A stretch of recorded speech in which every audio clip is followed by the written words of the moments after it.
Hello दोस्तों, आप सभी का स्वागत है आपके चैनल बायोलॉजी इन डेप्थ में। तो आज का हमारा टॉपिक है माइक्रो इवोल्यूशन। दोस्तों, माइक्रो इवोल्यूशन नाम से पता चल रहा है, शुरू स्टार्टिंग में आ रहा है माइक्रो, फिर आ रहा है इवोल्यूशन। इवोल्यूशन की बात हम लास्ट लेक्चर्स में कर चुके हैं, तो हम बात करते हैं माइक्रो इवोल्यूशन की। माइक्रो का हिंदी में मीनिंग होता है सूक्ष्म, यानी कि छोटा।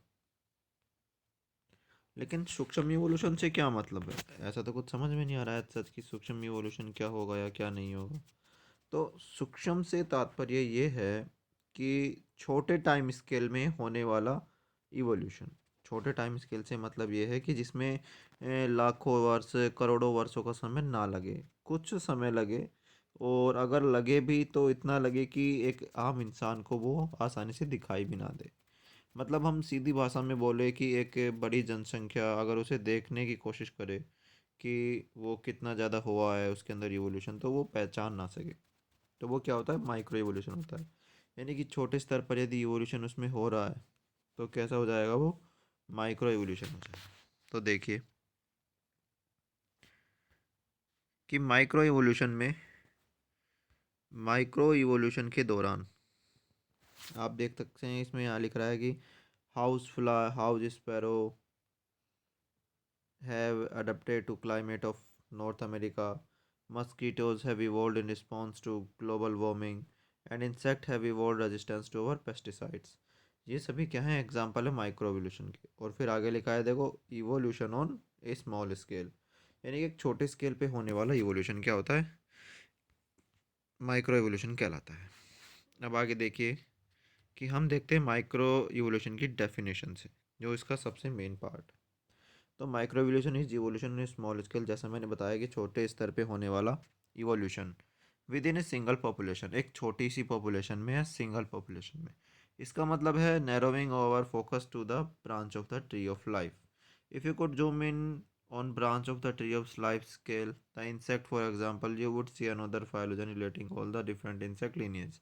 If you continue to zoom, selecting the branch representing beetle, you would see another phylogen relating different beetle species. You would continue until you, इसका देखो सीधा सीधा सा मतलब इनका ये है कि हम क्या देख रहे हैं, ट्री ऑफ लाइफ देख रहे हैं, कि जीवन का एक पौधा देख रहे हैं, मतलब जिसको हम समझते हैं उसकी लीनिएज को परखने के लिए। ये कुछ ऐसा है, जैसा मान लो ये ऐसे है। इससे मतलब ये है कि ये कोई एंसिस्टर है, इस एंसिस्टर से ये वाली लीनिएज निकलती है, इसी लीनिएज के एक संतति जन्म लेती है, इससे ये दो लीनिएज बनती हैं। अब ये लीनिएज से दोबारा से दो संतति बनती है, तो इस प्रकार से ये होता है फाइलोजेनेटिक ट्री। अब इसे बोलते हैं ट्री ऑफ लाइफ। अगर ट्री ऑफ लाइफ में देखें तो छोटे स्तर पे क्या दिखाई दे रहा है, इंसेक्ट दिखाई दे रहा है। जब उसको और जूम करेंगे तो उसमें बीटल दिखाई दे रही है, फिर उसमें भी कोई बीटल की स्पीसीज एक्स दिखाई दे रही है। तो इस तरीके से यहाँ बताया जा रहा है कि हम ये माइक्रो एवोल्यूशन किस में देखते हैं, बहुत ही छोटी पॉपुलेशन में देख सकते हैं। अगर बड़ी पॉपुलेशन में देखेंगे तो हमें वो दिखेगा भी नहीं। अब हम बात आती हैं पॉपुलेशन की। फॉर एनिमल की पॉपुलेशन क्या होती है वो देखिए। For animal it's fairly easy to decide what a population it is a group of organism that interbreed with each other, that is they all share a gene pool. मतलब ये है कि आपस में इंटरब्रीडिंग करने वाले जीवों का समूह क्या कहलाता है, पॉपुलेशन कहलाता है इनके हिसाब से, जो क्या करते हैं, जीन पूल को शेयर करते हैं। जीन पूल को शेयर करने से मतलब ये है कि मान लो ये कोई भी एक पॉपुलेशन है, यहाँ पे अलग अलग रंग के, जैसे ये ब्लैक रंग के हो गई, उसी के साथ यहाँ देखो दूसरे कलर की हो गई। तो ये अलग अलग कलर की जो पॉपुलेशंस हैं, मतलब अलग अलग कलर के जो लोग हैं, ये सभी क्या रह रहे हैं, एक जीन पूल के अंदर रह रहे हैं। तो इसका मतलब है ये पॉपुलेशन है। आगे हम देखते हैं डिटेक्टिंग माइक्रो इवोल्यूशनरी चेंजेस, कि हम माइक्रो इवोल्यूशनरी चेंजेस को देख कैसे सकते हैं या पता कैसे कर सकते हैं, पहचान कैसे सकते हैं कि यहाँ वो चेंजेस हुए थे। तो ध्यान से देखना। We have defined micro evolution as change in gene frequency in a population, कि किसी एक पॉपुलेशन के अंदर जो जीन फ्रीक्वेंसी में परिवर्तन होता है उसको हम क्या कहते हैं, माइक्रो इवोल्यूशन कहते हैं, जो कि छोटे स्तर पे होगा। And a population as a group of organisms that share a common gene pool. और पॉपुलेशन क्या होती है, जो एक कॉमन जीन पूल को शेयर करती है। Like all the individual of one beetle species living on a particular mountain top. इसका हिंदी में मतलब ये बोल सकते हैं कि एक बीटल की स्पीसीज जो कहाँ रह रही है, एक पर्टिकुलर माउंटेन टॉप पर, यानी कि पहाड़ी पर रह रही है, वो क्या हो गई, एक पॉपुलेशन हो गई बीटल की। और वो एक साथ में रह करके क्या कर रहे हैं, एक जीन पूल शेयर कर रहे हैं। तो आगे देखिए, imagine that you are gone mountain top this year, कि ऐसा सोचिए कि आप एक माउंटेन टॉप पर जा रहे हैं इसी साल। सैंपल दिस बीटल, आप उन सभी को सैंपल करते हैं और डिटरमाइन करते हैं या फिर जानते हैं कि 80% of the gene in the population are of green coloration and 20% of then are brown coloration. मतलब ये है कि 80% जो जीन थी वो किसकी थी, ग्रीन रंग की बीटल की थी, और 20% जीन किसकी थी, ब्राउन रंग की बीटल की। जब आप नेक्स्ट साल जाएंगे तो क्या देखते हैं कि नेक्स्ट साल के अंदर रिपीट करते हैं इसी प्रोसीजर को, मतलब आप वहीं वही जानकारी लेते हैं कि वो कितनी दूर जाएगा, या फिर उस तरीके से कि आप दोबारा से वही प्रोसीजर करते हैं उनको चेक करने का। तो आप देखते हैं कि नया रेशियो उत्पन्न हो गया, 60% तो क्या हो गए, ग्रीन हो गए, और 40% कैसे हो गए, ब्राउन हो गए। मतलब देखिए, 80% से तो क्या हो गए वो 60 हो गए, और 20% से क्या हो गए, 40 हो गए। अब ये इनके नंबर्स में परिवर्तन क्यों आ रहा है, तो वो समझिएगा। You have detected A micro evolutionary pattern, तो जो भी आपने अभी देखा है यहाँ पे 80 से 60 होना, और 20 से 40 होना, कितने में, एक साल के गैप में। तो ये जो आपने देखा है ये क्या है, एक माइक्रो इवोल्यूशनरी पैटर्न है चेंज का, किसके अंदर, फ्रीक्वेंसी के अंदर। ए change in gene frequency over time means that the population has evolved.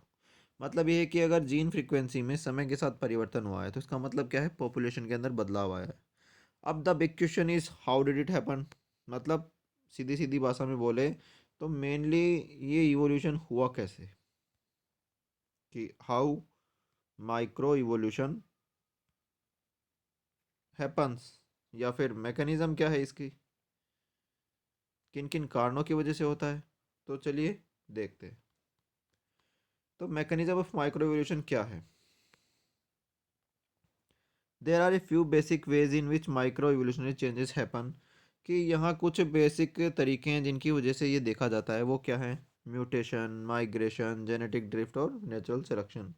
ये सभी जो प्रोसेस होती हैं वो क्या करती हैं, जीन फ्रीक्वेंसी को अफेक्ट करती हैं, और जीन फ्रीक्वेंसी अफेक्ट होगी समय के साथ तो क्या होगा, माइक्रो इवोल्यूशन होगा। Imagine that you observe an increase in the frequency of brown coloration gene as a decrease in the frequency of green coloration gene in beetle population. मतलब ये है कि आप ऐसा इमेजिन करिए कि जो ब्राउन कलर के जो बीटल थे उनकी संख्या में कमी होती है, उनकी फ्रीक्वेंसी में कमी होती है, जबकि ग्रीन कलरेशन की भी जो फ्रीक्वेंसी है उनके अंदर वृद्धि होती है। या फिर इससे उल्टा, कि ब्राउन की के अंदर इंक्रीज हो रहा है, ब्राउन की फ्रीक्वेंसी इंक्रीज हो रही है, और ग्रीन की फ्रीक्वेंसी कम हो रही है। तो ऐसा है। अब देखिए कि हम सबसे पहला फैक्टर पढ़ते हैं म्यूटेशन। म्यूटेशन आपको पता है क्या होता है, म्यूटेशन होता है सडन चेंज, किसके अंदर, डीएनए के अंदर। डीएनए के अंदर होने वाले सडन चेंज क्या होते हैं, म्यूटेशन होते हैं। अब देखिए क्या बोल रहा है कि some green gene randomly mutated to brown gene. मतलब ये है कि जो ग्रीन कलर की जीन थी उसके अंदर म्यूटेशन हुआ और किस में चेंज हो गई, ब्राउन कलर की चेंज में चेंज हो गई। तो ये बोल रहा है कि although since any particular mutation is rare, this process alone cannot account for a big change in allelic frequency over gene generation। आगे देखिए, मतलब ये है कि इन्होंने एक रीज़न बताया है कि ऐसा क्यों हुआ होगा। इन्होंने बोला कि कोई ग्रीन किस में बदल गई, ब्राउन में बदल गई। या फिर अगला देखते हैं, माइग्रेशन की वजह से या फिर जीन फ्लो की वजह से। जीन फ्लो का मतलब क्या होता है कि मान लो एक जीन पूल है ये वाला, इसके अंदर कुछ अलग अलग जातियाँ रह रही हैं, और इसी के अंदर से कुछ जातियाँ मूव कर जाती हैं दूसरी जगह पे, और वहाँ पे रहने लग जाती हैं। अब जब ये वाली जातियाँ दोबारा से यहाँ आती हैं और ये वहाँ जाती हैं तो इसे बोलते हैं जीन पूल में शेयरिंग करना। और जीन पूल होता है एक से अधिक प्रकार की जीनों का समूह। तो ये इनके अंदर जो ट्रांसफ़र हो रहा है उसे बोलते हैं जीन फ्लो। तो देखिए क्या हो रहा है, क्या चीज़ें चल रही हैं यहाँ पे। Some beetle with brown gene immigrate from another population, और some beetle carrying green gene immigrated. मतलब ये है कि मान लो यहाँ से 5 थी, तो ये एक चली गई यहाँ पे और एक यहाँ आ गई, तो यहाँ पे इनकी संख्या बढ़ जाएगी या किसी और की संख्या बढ़ जाएगी। मान लो ये इधर चली गई, यहाँ पे कितनी थी, 5 थी, और यहाँ पे कितनी थी, 3 और 2 5, यहाँ भी 5 थी, यहाँ भी 5 थी, यहाँ भी 5 थी।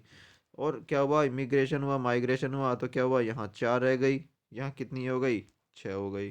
तो फ्रीक्वेंसी में कमी आई कि नहीं आई? क्यों? क्योंकि पहले कितनी थी, 5 थी, तो 4/5। और यहाँ कितनी थी, पहले 5 थी, अब कितनी हो गई, 6 हो गई, तो 6/5। देख रहे हो ना, फ्रीक्वेंसी में चेंज आ रहा है। तो माइग्रेशन की वजह से भी फ्रीक्वेंसी में चेंज आता है। अब आगे आता है जेनेटिक ड्रिफ्ट। जेनेटिक ड्रिफ्ट क्या है, ये देखिए कि जब बीटल रिप्रोड्यूस करती हैं just by random luck, more brown genes than green genes end up into a offspring. मतलब ये है कि किसी भी कारणवश ऐसा हो कि किसी प्राकृतिक आपदा की वजह से या कि ह्यूमंस की वजह से क्या मार दी जाए, ग्रीन्स की इवोल्यूशन को ख़त्म कर दिया जाए, और क्या बच जाएंगी उसकी वजह से, ब्राउन बच जाएंगी। मतलब ओवरऑल क्या हो रहा है, उनकी फ्रीक्वेंसी में चेंज हो रहा है। अब आगे देखते हैं हम नेचुरल सिलेक्शन।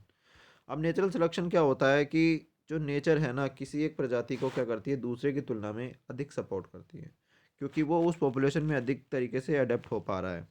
तो अब देखो यहाँ पे, ये एक चिड़िया है, इस चिड़िया को ऊपर से जो कौन से बीटल है, ग्रीन बीटल अच्छे से दिखाई दे रहे हैं। तो इसका मतलब क्या होगा, जब भी वो नीचे आएगी तो ग्रीन बीटल को खा जाएगी और ब्राउन बीटल बच जाएंगे। तो उसी वजह से क्या हुआ, एक की संख्या बढ़ जाएगी, दूसरे की संख्या कम हो जाएगी। तो देखिए, beetle with brown gene escape predation and survive to reproduce more frequently than beetle with green genes. So more brown genes got into the next generation. वही जो मैंने आपको बताया। तो इस तरीके से क्या होता है, माइक्रो एवोल्यूशन पॉसिबल होता है।